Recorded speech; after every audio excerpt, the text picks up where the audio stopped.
Welcome back, everybody, to our Doki Doki Literature Club playthrough. We went ahead and read Natsuki's and Yuri's poems, and we were going to go ahead and read Monika's poem now. Knowing her so far, I'm pretty sure it's going to be something that makes us uncomfortable. Hi, Benjar. Having a good time so far? Yeah. Good, I am glad to hear it.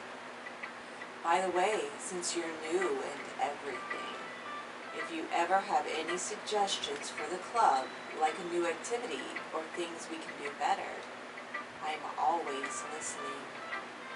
Don't be afraid to bring things up, okay? Alright, I'll keep that in mind. Of course I'll be afraid to bring things up. I'm much better at just going with the flow until I'm more settled in. Anyway, want to share your poem with me? It's kind of embarrassing, but I guess I have to. Don't worry, Benjar. I don't like that pose. That's making me uncomfortable. She looks like a puppy or something. Well, we're all a little embarrassed today, you know. But it's the sort of barrier that we'll all learn to get past soon. Yeah, that's true. I hand Monika my poem. I like it, Benjar. Really? I think she's full of shit. It's a lot cuter than I expected. Oh, jeez. No. It kind of makes me think of something that Natsuki would write. And she's a good writer, too. So take that as a compliment. If you say so. Yep. If you're interested in Natsuki, then always keep a snack on you. She'll cling to you like a puppy. Natsuki's dad doesn't give her lunch money or leave her any food in the house, so she's fussy mood pretty often. Wait, her dad's not frickin' feeding her? Well, no wonder she's a bitch. She's hungry. But sometimes she just loses all of her strength and she shuts down. Like earlier. This is just a guess, but I think she's small because of her malnutrition, and it's interfering with her adolescent growth. Is that also the reason why her eyes were completely black in the previous part? Probably. But hey, some guys are into petite girls too, you know. Sorry, just trying to look at it from the bright side. Anyway, do you want to read my poem now? No, I want to call child services now and get the dad arrested for not feeding his kid. Yeah. Let's go to the cafeteria and buy this bitch some lunch. What the heck? Sorry. Although we do know that she does like baking a lot. Yes. But he probably sits there and eats it in front of her. Good Lord, if you know someone who's not getting food, share your lunch with them. I mean, as long as they're not allergic. That's horrible. Do not withhold food from your children. Now I'm angry. Okay. Don't worry, I'm not very good. You sound pretty confident for someone who claims to be not very good. Well, that's because I have to sound confident. That doesn't mean I always feel that way, you know. I see. Well, let's read it then. Okay, I think I can read this one.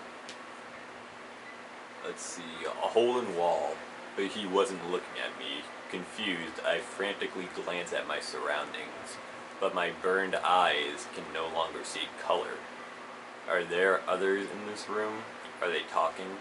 Or are they simply poems on flat sheets of paper? The sound of frantic scrawling playing tricks on my ears. The room begins to crinkle, closing in on me. The air I breathe dissipates before it reaches my lungs. I panic. There must be a way out. It's right there. He's right there. Swallowing my fears, I brandish my pen.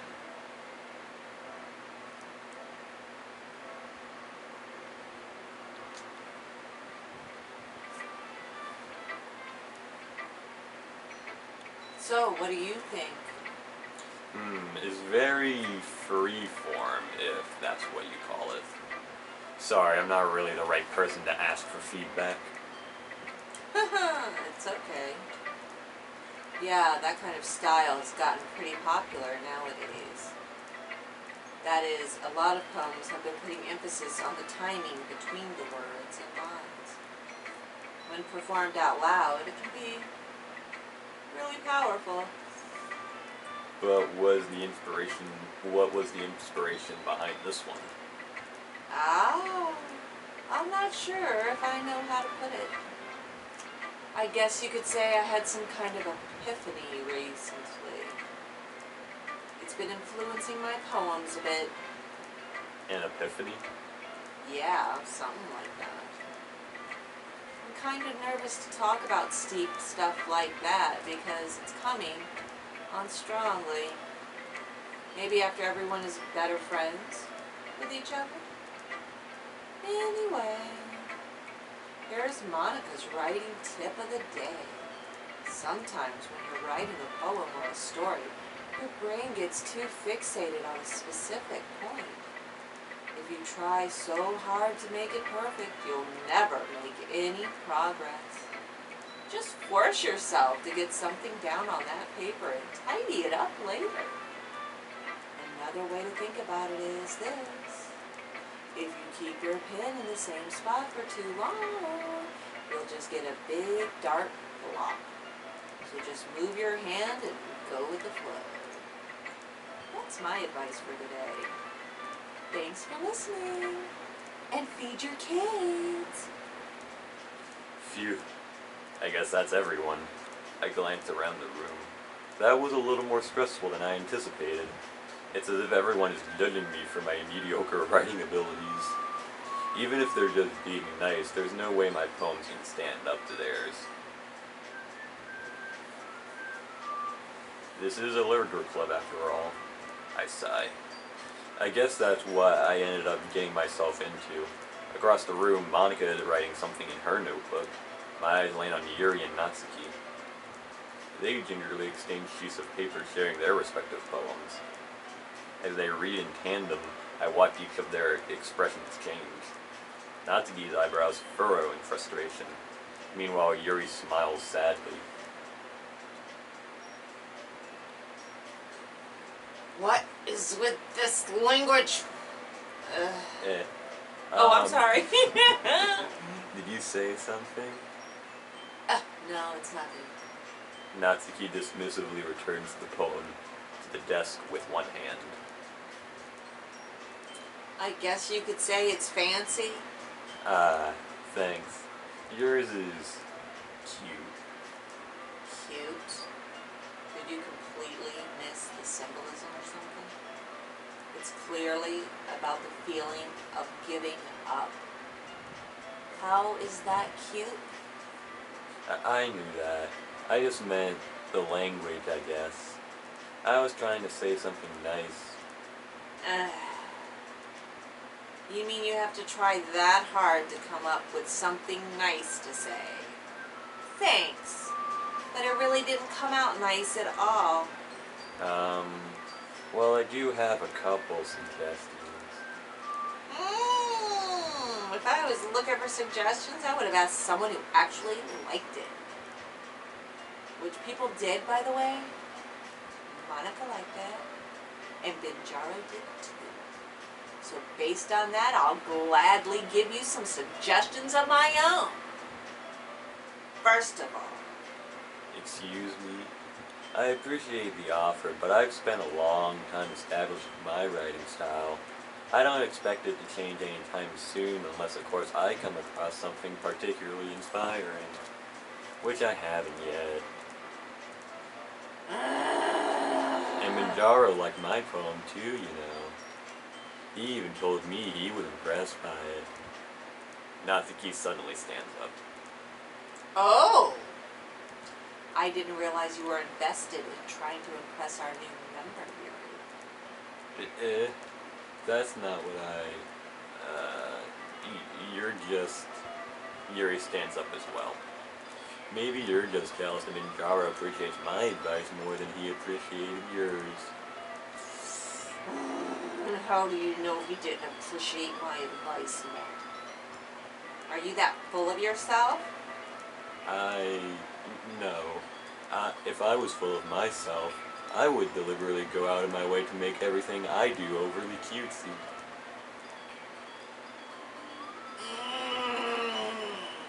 Well, you know what?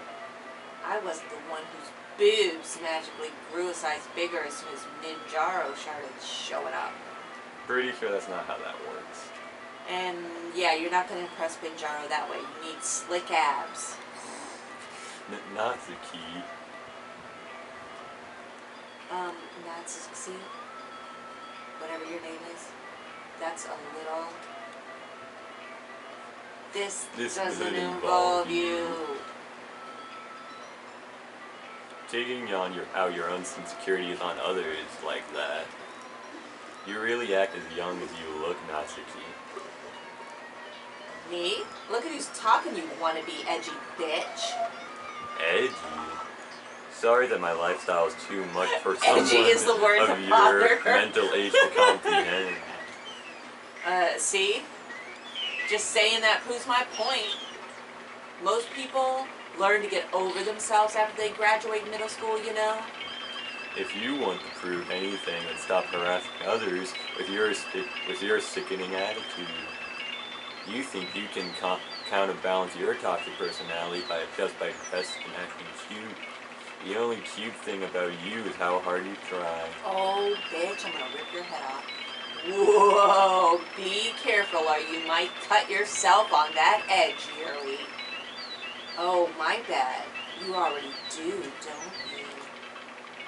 Did you just accuse me of cutting myself? What the fuck is wrong with your head? Yeah, go on.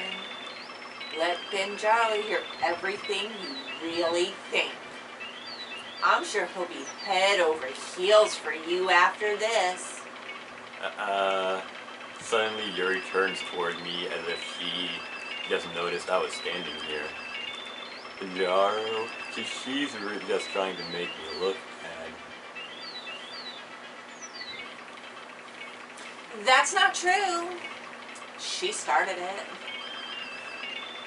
I think our character is more distracted with the fact that the screen is going blurry.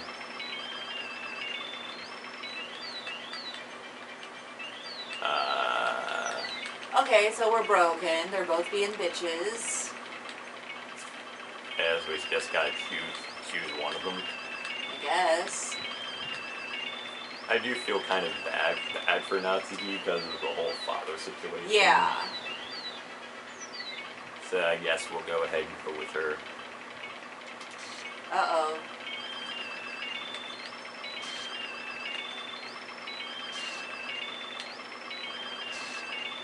Yeah, we're not going for Yuri, so suck it. Keep your boobs to yourself, Yuri. Uh-oh, there's Mega Bitch.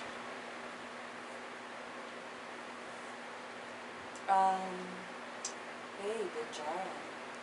Why don't we step outside for a little bit? Okay? Sorry about that. They really shouldn't have tried to get you involved. It's probably better for us to stay out of this. We'll go back outside once they're done yelling.